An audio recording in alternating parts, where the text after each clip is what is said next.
1. Last words of comfort. When the 11 had taken their seats, Jesus stood and addressed them. As long as I am with you in the flesh, I can be but one individual in your midst, or in the entire world.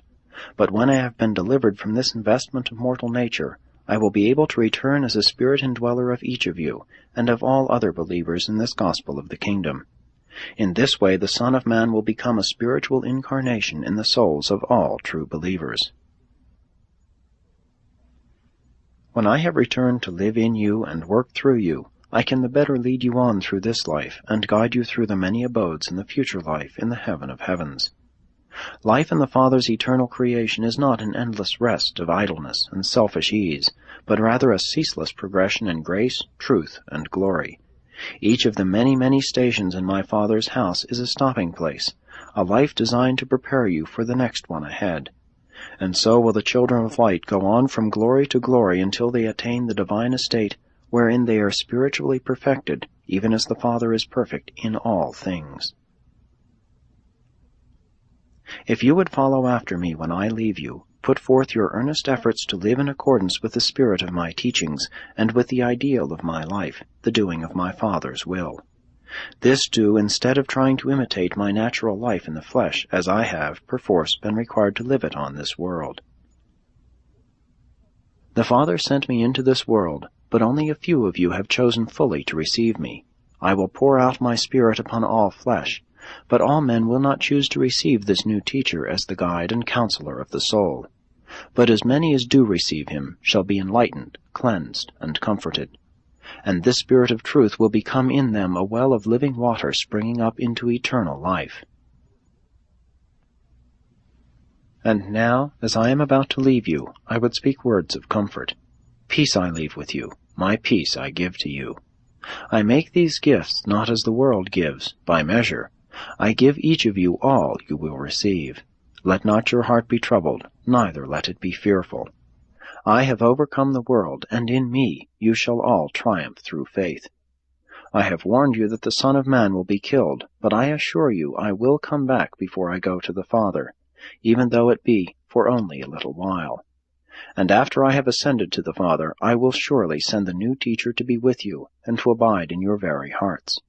And when you see all this come to pass, be not dismayed, but rather believe, inasmuch as you knew it all beforehand.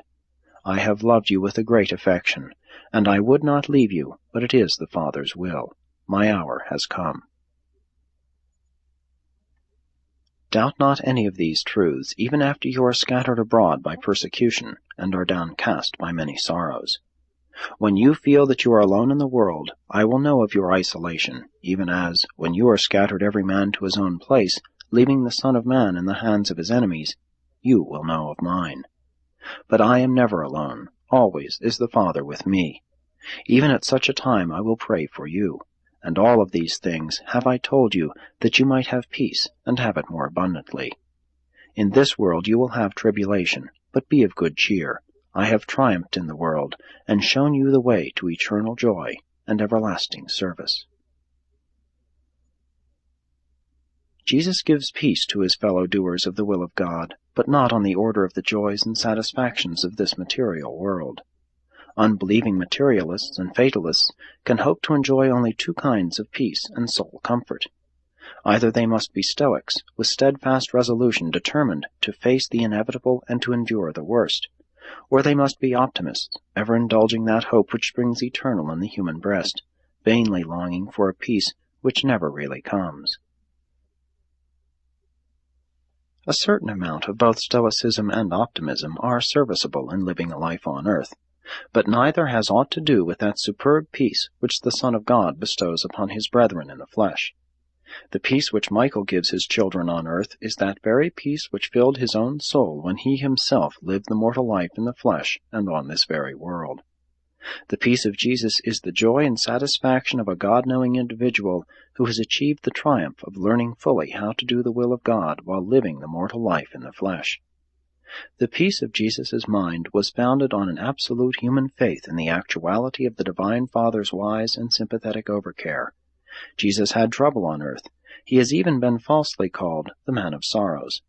But in and through all of these experiences, he enjoyed the comfort of that confidence which ever empowered him to proceed with his life purpose in the full assurance that he was achieving the Father's will. Jesus was determined, persistent, and thoroughly devoted to the accomplishment of his mission, but he was not an unfeeling and calloused stoic. He ever sought for the cheerful aspects of his life experiences, but he was not a blind and self-deceived optimist. The Master knew all that was to befall him, and he was unafraid. After he had bestowed this peace upon each of his followers, he could consistently say, "Let not your heart be troubled, neither let it be afraid." The peace of Jesus is, then, the peace and assurance of a son who fully believes that his career for time and eternity is safely and wholly in the care and keeping of an all-wise, all-loving, and all-powerful Spirit Father. And this is indeed a peace which passes the understanding of mortal mind, but which can be enjoyed to the full by the believing human heart.